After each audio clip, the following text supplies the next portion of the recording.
Porque a sarça pegou fogo. O que é sarça? Sei lá que diacho é isso.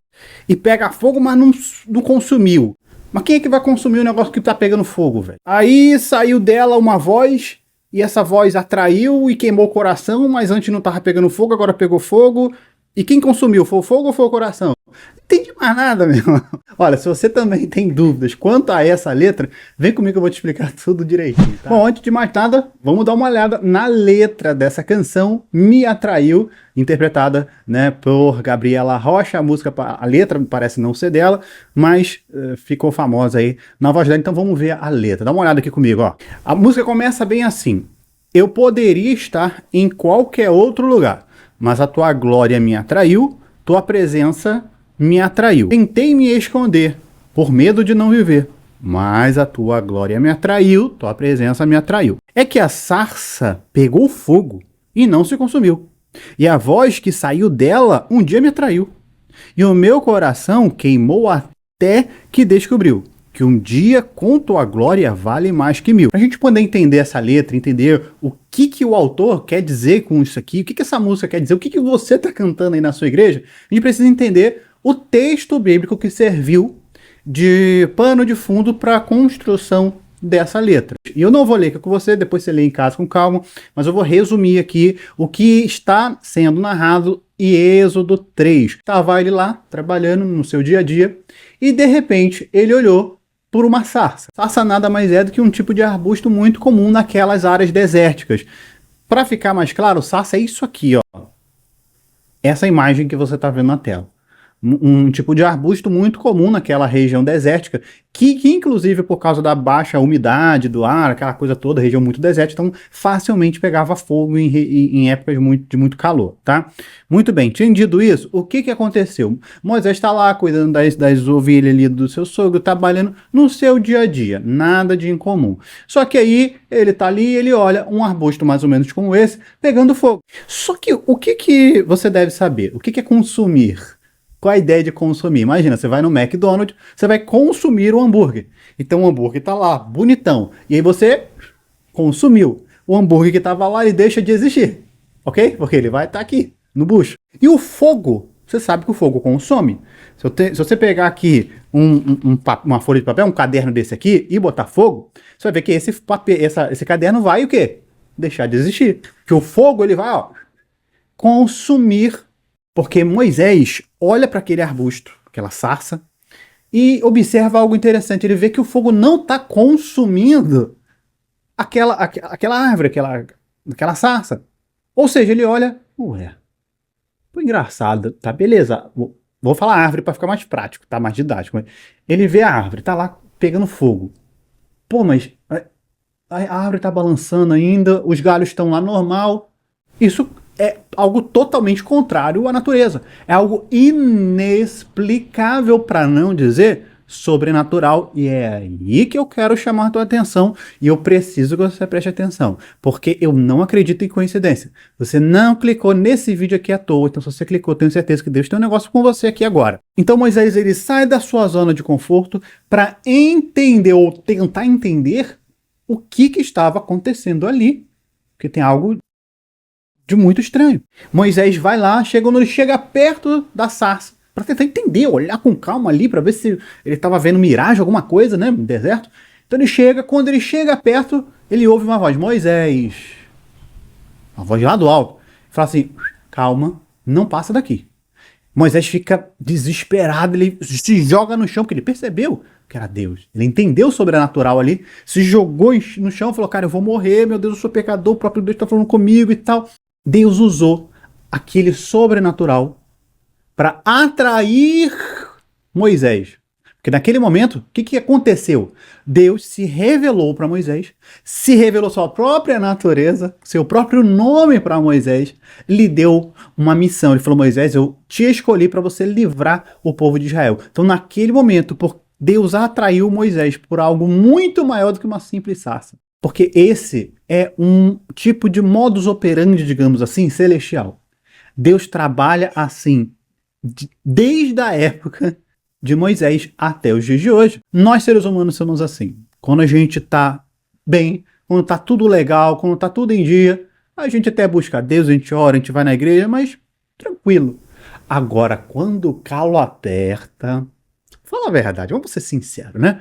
A nossa oração é diferente, a nossa busca é diferente, a gente quer em todos os cultos, a gente quer em todo culto de oração, ciclo de oração, culto de libertação, de quem está em todas. A gente quer orar, jejuar, ler toda a Bíblia, porque o calo apertou, e a gente sabe que Deus pode, né, nos livrar daqueles momentos de dificuldade. Deus sabe que às vezes ele precisa de uma isca, digamos assim, para nos atrair para o centro da sua vontade. Às vezes, sim, Deus pode usar muitas coisas sobrenaturais na sua vida para te trazer para perto dele. Sabe quando, por exemplo, você está trabalhando, você é um dos melhores funcionários do teu setor e de repente, do nada, sem nenhuma explicação, você manda ele embora?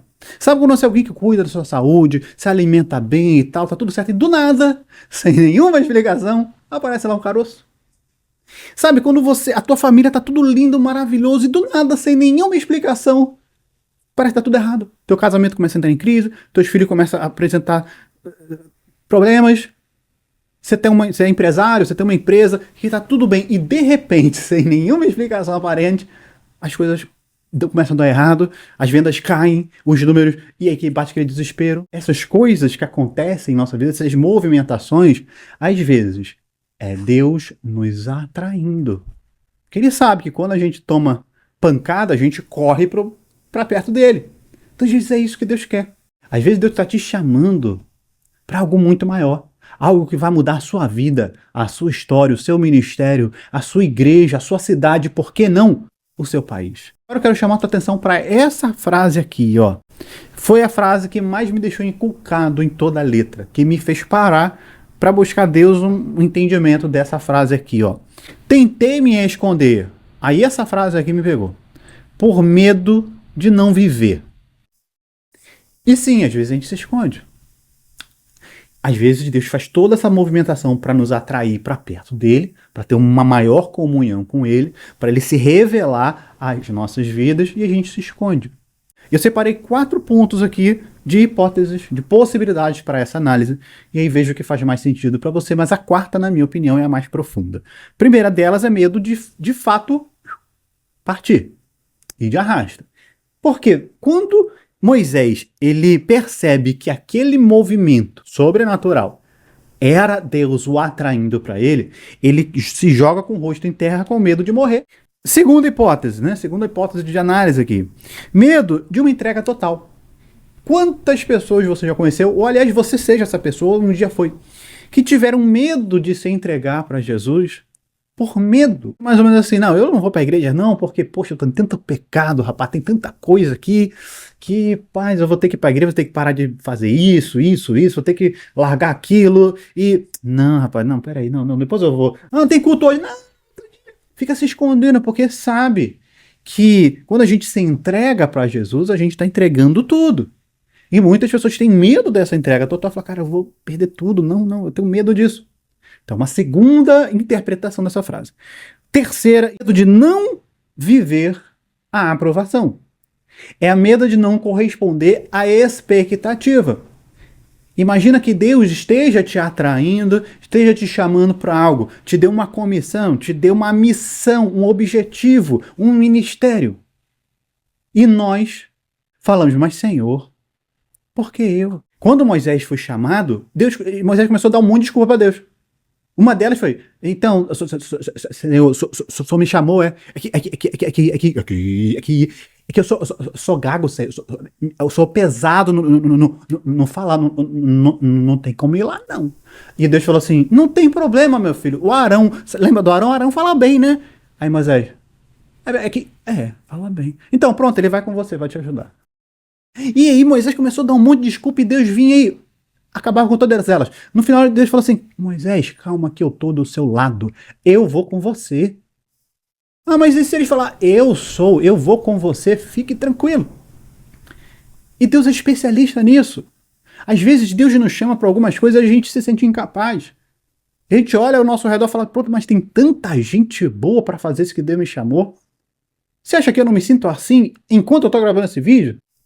Veja, eu com simplicidade aqui de gravação, eu falo, mas Senhor, tanta gente boa aí no YouTube, cara, com uma qualidade de vídeo extraordinária, por que o Senhor me chamou eu para fazer isso aqui? Você acha que eu também, às vezes, não dá essa crise? Acontece talvez com você.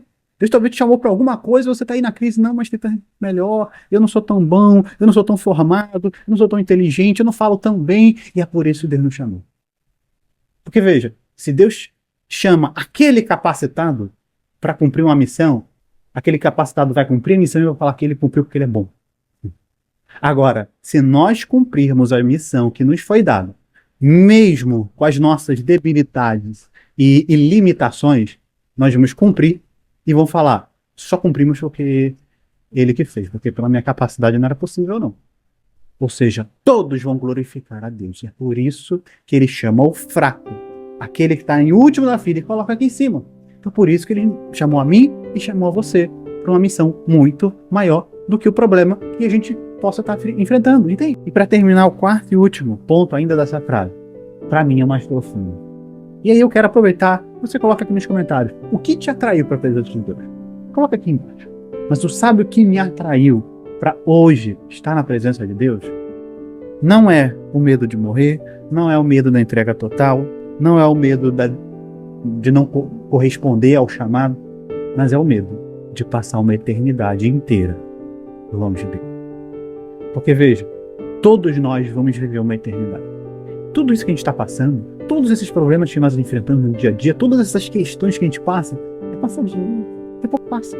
Daqui a pouco passa. Daqui a pouco a gente, não vai estar mais aqui. Eu posso, enquanto está gravando esse vídeo, pipocar, meu. E você também. Essa nossa vida é muito rápido.